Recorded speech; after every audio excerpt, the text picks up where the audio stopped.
os alemães fizeram uma sucessão de ataques mal orientados contra a posição de Smith-Dorrien na colina e ao redor do canal.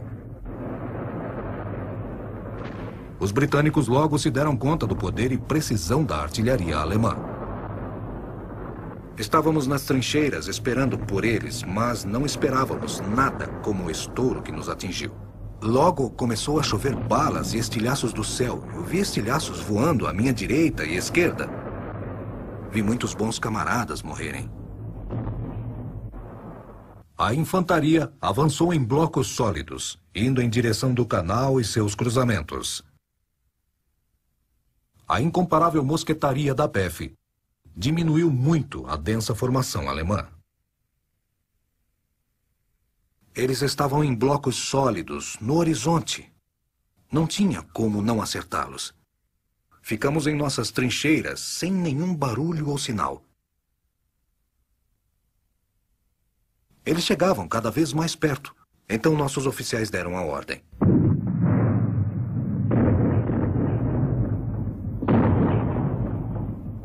Os alemães começaram a cambalear como bêbados que levaram uma surra. Depois tentaram fugir gritando algo em sua língua que não conseguimos entender. Pobres coitados da infantaria.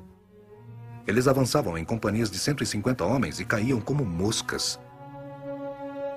A primeira companhia foi simplesmente dizimada por tiros a 600 metros.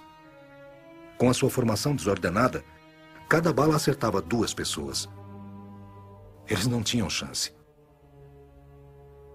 Este foi um minuto louco. 15 rodadas de fogo de rifles mirados que só a infantaria britânica era treinada a fazer. Em Mons funcionou.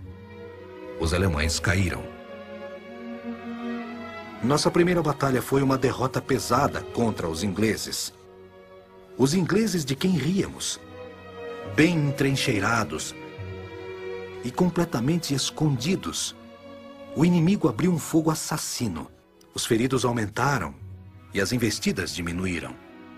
Com grandes perdas, o ataque chegou ao fim. Tudo foi em vão. Na ala esquerda, a pressão alemã começou a aumentar. O 5º Exército francês estava recuando, expondo os britânicos.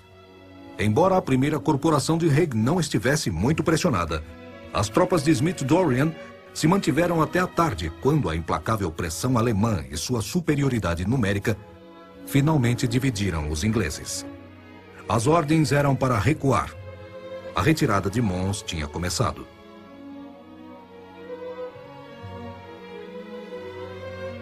Estávamos decepcionados quando recebemos a ordem para sair da batalha, para nos retirar. Não é uma coisa fácil de se fazer. É fácil entrar em uma batalha, mas é difícil sair dela. Entretanto, colocamos uma cortina de fogo entre nós e os alemães, o que permitiu que a infantaria e a cavalaria conseguissem fugir. Após alguns truques de guerras pequenas, os veteranos ingleses sabiam como escapar no último momento. Assim, a primeira corporação recuou a uns 3 quilômetros das posições pré-selecionadas. A BEF se apresentou bem em sua primeira batalha importante, deixando o 1º Exército de Kluck na Bahia a maior parte do dia. A maior parte dos 1.600 ingleses feridos eram da 2ª Corporação. Aí vinham os alemães. O plano Schlieffen ainda estava dentro do tempo e do alvo. Naquela noite, a ameaça ao 5º Exército francês próximo a Dinant fez com que Lanzerat se retirasse sem consultar Joffre ou os britânicos. A BEF não tinha alternativa senão se conformar com Lanzerat. Toda a linha aliada estava em retirada. E milhares de pessoas desabrigadas e apavoradas se juntavam aos exércitos nas estradas para o oeste. 5º ato. Retirada.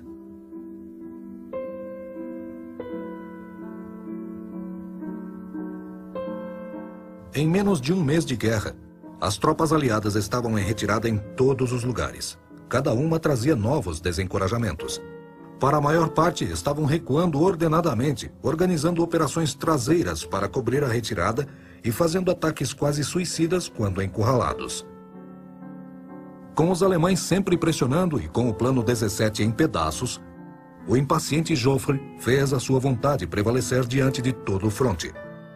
No dia 24 de agosto, Joffre tomou uma decisão que mudou a história.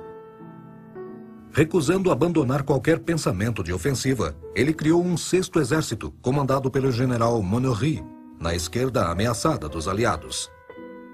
Fez isso tranquilizando tropas de suas próprias reservas e tomando para si a direita francesa. Em 26 de agosto, Joffre foi à segunda reunião com Sir John French. A cena foi testemunhada por um jovem oficial, Tenente Spears.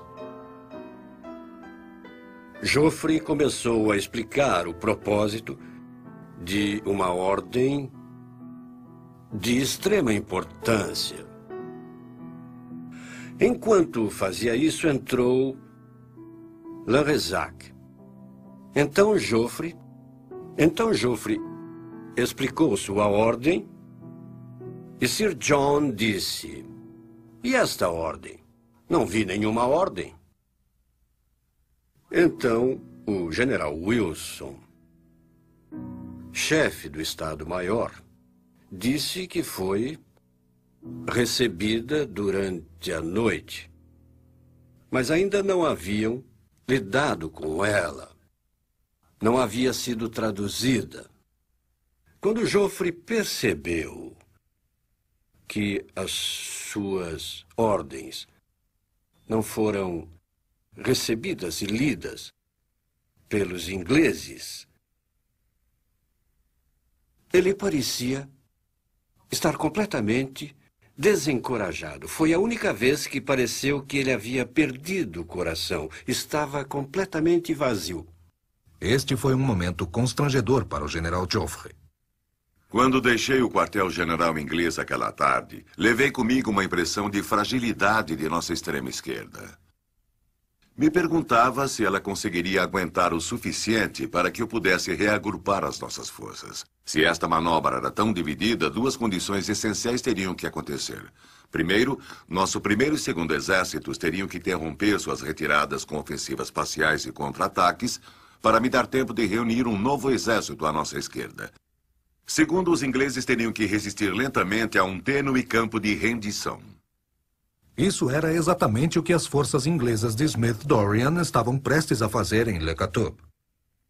A calma de Joffre e sua aproximação racional sob pressão estavam em total contraste com o crescente nervosismo de seu oponente Moltke. O chefe do Estado-Maior alemão permitia oportunidades de operações das frotas para despistar sobre o alvo estratégico original. A maravilhosa perspectiva de conseguir um cerco duplo aos exércitos aliados já o levara a mandar os comandantes da ala esquerda à morte. No dia 23 de agosto, ele desmantelou o plano Schlieffen, liberando 2 corporações da ala-chave da direita para ajudar a bloquear o avanço russo no leste da Prússia. Estas formações também foram separadas para lidar com várias fortalezas. Os 3 exércitos alemães da ala direita perderam até agora mais de 1/4 de sua força e ainda não concluíram sua missão principal. Para as tropas aliadas e alemãs que tinham que marchar 32 quilômetros por dia no calor de agosto, a sede, a fadiga, a fome e as bolhas nos pés eram mais preocupantes do que o grande plano de seus comandantes. Após a Batalha de Mons, as 2 corporações da BEF ficaram separadas pela floresta de Mormal.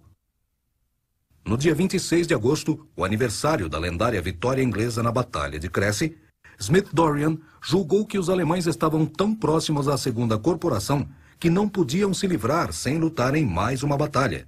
Contrário aos desejos de Sir John French, ele conduziu uma ação de retenção em Le Cateau, onde os alemães novamente sofreram frente ao fogo concentrado das espingardas da BEF.